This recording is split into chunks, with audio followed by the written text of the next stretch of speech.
All right, cold weather's here. One of the first questions that we get asked after a roof install when it's chilly is, why does my roof look like that?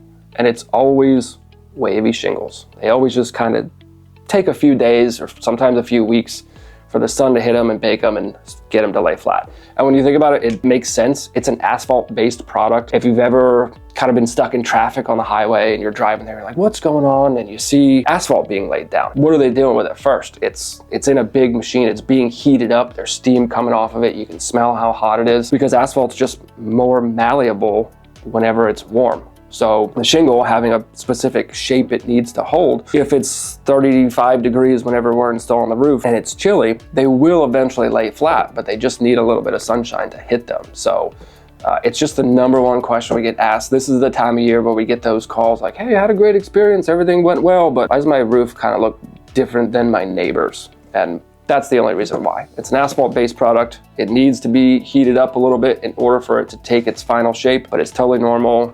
It's our #1 question every time this time of year.